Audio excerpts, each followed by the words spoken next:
Good afternoon. I'm joined by five of our 30 under 30 winners. We've got a range of roles and companies represented on the call today. So I'm just going to ask everyone to introduce who they are and what they do within their company. So if I can start with you, please, first, Ella. Hi, I'm Ella. I work at Coram, and I'm in the finance department, so I do credit control and accounts assistanting. Okay, thanks, Ella. Emma. Hi, I'm Emma. I'm at the Bristan Group and I'm also in a finance role, but I'm a commercial finance analyst. I've just moved over from a group reporting role, so only just started about a month ago. Okay, thanks, Emma. We've got a couple of representatives on the call from Ideal Standard. So if I can come to you first, Tom, clearly out on the road at the moment, but what do you do at Ideal Standard? Yes, again, I'm in finance. I'm an assistant accountant in the commercial finance team. So I look after all of this kind of DIY and e-commerce market. Thanks, Tom. Paddy? Yep, so I'm Paddy. I've been with Ideal Standard 5 years now. I look after the health and safety on site, but I'm also the engineers coordinator, so a bit of a dual role. Fabulous. And Baris, last of all. Hi everyone, I am from VitrA UK. I work as a product manager in the marketing department. I'm mainly responsible for product and portfolio management, along with pricing, new product introductions, and quality subjects. Okay, well, let's start with you first of all, Baris, because I think you're the first person that I've spoken to in these interviews with a product management role. What does that entail, and kind of how did you enter into that role within the business? It was a long journey for me, to be honest, and like many of our friends here, I started my journey in the finance department in Turkey, in VitrA. It gave me a lot of experience about the financial analysis and pricing bit of the job. After that, I went into the marketing department in Turkey, and last March I moved to UK. It was very different for me because product management, in my opinion, is unique for each and every other market. The products you deal with, their requirements, regulations is different. So this is why, although I was experienced in that role in somehow, I had to learn everything again when I came to UK and started this role. And it's really exciting for me to decide and guide our portfolio to make sure our customers' needs are satisfied. We decide how to sell, who to sell, and what to sell. So I also work very closely with sales teams. So it is indeed very exciting and a challenging role, I think. But I'm really glad to be in this role and learning it from all over again from UK's perspective. Thanks, Baris. And coming to a few of our other kind of finance background people, and starting with you first, Emma. Finance, the bathroom industry doesn't immediately spring to mind as a destination for someone that's interested in that sort of career. How did you land in this industry, and how does it feel to be part of this sort of sector? So initially I started my finance career in logistics. So I was involved with BMW, Mini, etc. I was in a role before this as well that was working for an IT company. And then eventually the role at Bristan came about, and I find Bristan as a company and a lot of the other bathroom companies really interesting. There's a lot of different things that you don't realise goes into everything within the business. So yeah, I think it's just a really interesting industry to be a part of. And as I've been a part of it, you realise that so many of the other companies that are involved, especially ones that are in the bathroom manufacturers, or so us, we're part of Masco Group, so we've got all the companies that feed into Masco as well. So yeah, I think it's just a really intricate industry that's really interesting to be around. Yeah, and I always find I've fallen in love with the industry since I've been in it, which is about 5 years. It's really friendly as well, which it sounds a bit trite, but you know, it really does make a difference when you're kind of rubbing shoulders with people that you can get along with. Tom, what was your route into Ideal Standard and the sector? Sure. So I started off as a kind of a 6-month internship, actually working for our group company in Belgium. So it's from there that there was a kind of a new role into the UK, which I could have moved into and kind of been in the UK office for kind of just shy of 4 years now. And I've been able to work kind of my way up for kind of finance assistant to kind of trainee accountant to now kind of assistant accountant, and hopefully a kind of a few more steps up the ladder as we go on. But yeah, kind of had a kind of a nice kind of progression. But previously in a sales role, always like to be kind of speaking to others and kind of always kind of finding kind of their own problems. And I think commercial finance for me, you kind of get that hand in hand. You kind of have that kind of experience and kind of almost communication with others that you get kind of in kind of sales roles, but also you get to match it with some nice fancy spreadsheets, which I do quite like to do. Ella, coming to you next. Basically, everyone's job in your business depends on you getting the money in, doesn't it? So, explain to us a little bit about what a credit controller does and kind of your experience of that role within a bathroom company. So essentially, a credit control is deciding how much credit customers can get, and then making sure they pay us.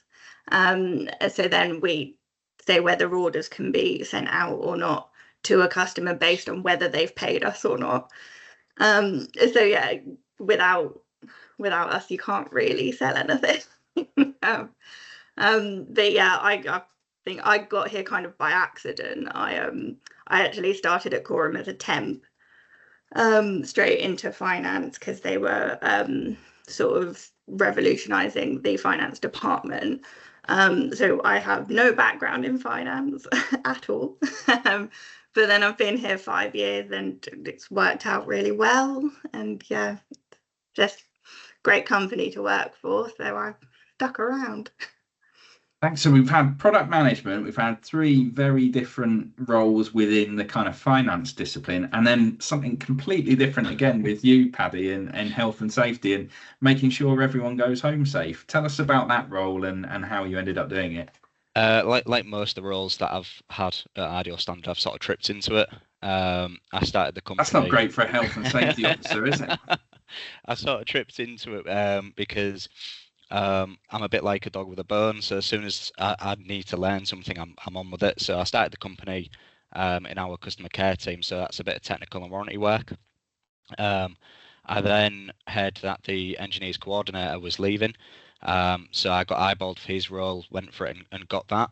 And then it was the same thing with the health and safety. So the health and safety, the guy that was doing it previously left. I was eyeballed for it, but obviously I have no sort of previous qualifications or anything like that, but I have worked in like factories, warehouses, so health and safety and things about like PPE and making sure everybody's safe at all times was always at the forefront of my mind when I worked for those companies.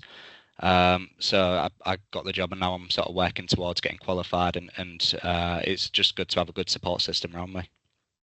So options to kind of do different things within this sector as well then. Just throw it out there. What do people kind of feel about being part of the bathroom industry specifically? Because you're all in quite significant companies. They're significant in their own right. But how does it feel to be part of this sector? Come to you first, Paddy, and put you on the spot. Yeah, it's not something that you ever sort of imagine doing, because obviously, you know, you're dealing with toilets, you're dealing with taps, showers, shower trays, and it's not something as a kid you go, that's what I want to do. But once you're in, I feel like it's its own world, and you get to network with other people that you would normally never ever network with, and it's just good as a bit of a knowledge base as well. So yeah, no, as I say, not something I'd ever think of doing, but here I am. Baris, is that a similar sort of feeling for you? Yes, definitely. And at the same time, although it doesn't seem very interesting at first when you say bathrooms, or as much as cars, or I don't know, that any other sector. But bathrooms is one of the most intimate rooms of our life, and it's really interesting and exciting to be investing in that specific room where we spend most of our time when you think about it. So this is why it really excites me, and the products are also very technical. They require years of product development, investment. So and being a product manager, I am also invested in these roles. So bathroom industry, with its technical aspects and also the personal aspects, when you think about your own house, is really interesting for me, and I'm very glad to be part of it. I get the sense from many of our member companies there's a great team ethos within businesses within the sector. Is that right? And your experience, Emma? Yeah, definitely. I think especially at the moment, I'm seeing in the bathroom industry such a push towards like diversity as well. So really seeing, I think, groups that maybe have never sort of seen the bathroom industry or been a part of it are definitely now getting the opportunities to be able to be involved, which is great. Good stuff. I'm going to come on now to kind of finish the conversation, asking about our 30 under 30 nominations and awards. You all did incredibly well to make it onto that final list because it was a really competitive process. How did it feel, first of all, to be nominated and then to succeed and go along to that ceremony? Let's start with you, Ella.